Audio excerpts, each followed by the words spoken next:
What makes us unique as developers is we don't get in, make our money, and get out. The only place that we have ever done developments is in Elverson, where we live.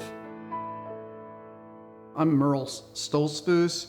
I am the oldest of two brothers. My name is David Stoltzfus. I am in business with my brother Merle. We're partners. We own Stoltzfus Enterprises, which is a building company, a real estate company, a development company. Very locally, we operate here in the Elverson, Pennsylvania area. As Dave and I were growing up, we were on a family farm. Our farm was on beginning 52 acres, ended up being 142 acres that my father purchased, and it was a chicken farm.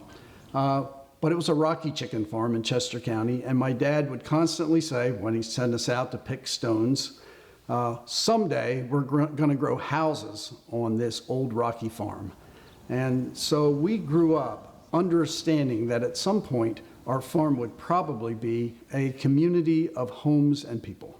Now we have a farm that's full of houses, and we're growing people instead of chickens.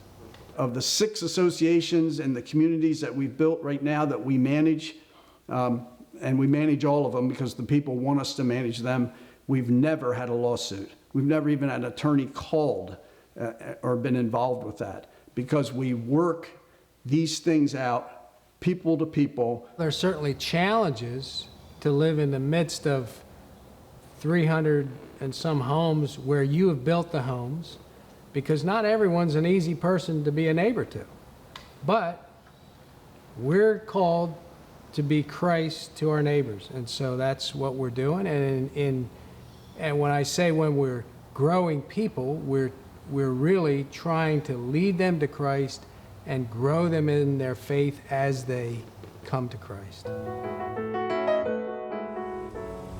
The Bible is my owner's manual. So I want to read my owner's manual to make sure that I get it right. And I do that every day. I can't imagine beginning to get into my calling without going to my caller first and get his instruction about how he wants me to conduct my day.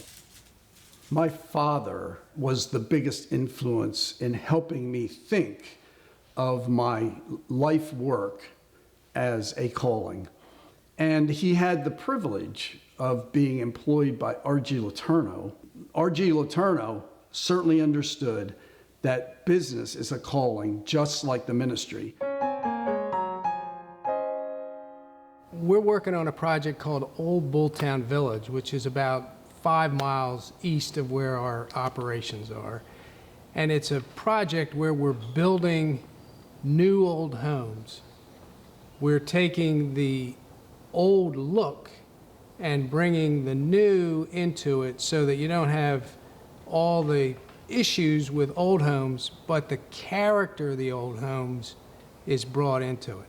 So I'm sitting right now in our model home here in Old Bulltown Village.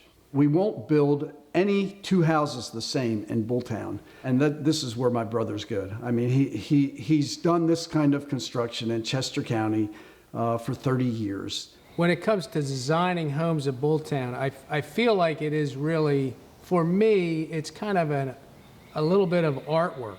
As I pray and in the morning and during the day and remain close to Christ, I am fully convinced He is the one that brings that creativity to me to be able to produce the designs I do.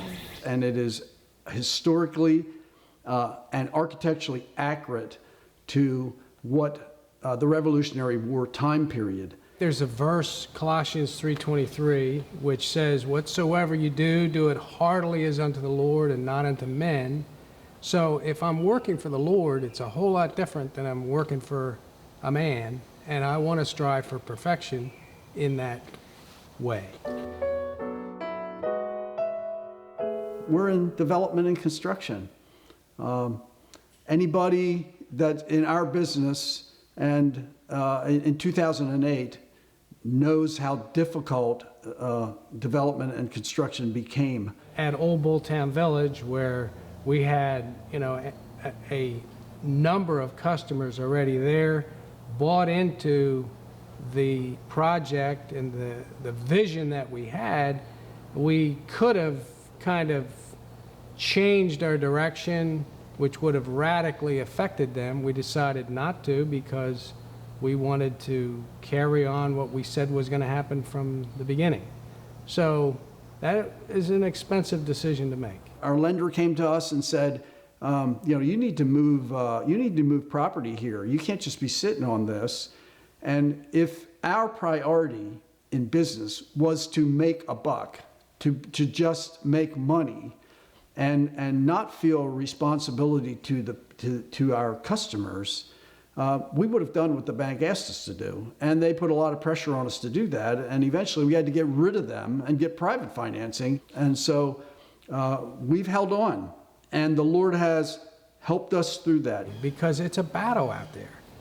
But when push comes to shove, I know God's got a hold of me. And my faith is firm in Him. It's not relying on me. It doesn't matter if you're a pastor, or if you're a developer, or if you're a missionary. God gives joy, and He gives eternal significance in what we're doing when we understand that we are His. Psalm 127 says, "Unless the Lord builds the house, they labor in vain who build it." So that's a verse that we're constantly looking at. And God is in the business of not building houses, but building people. So we're wanting to build houses and get into people's lives to bring them to Christ.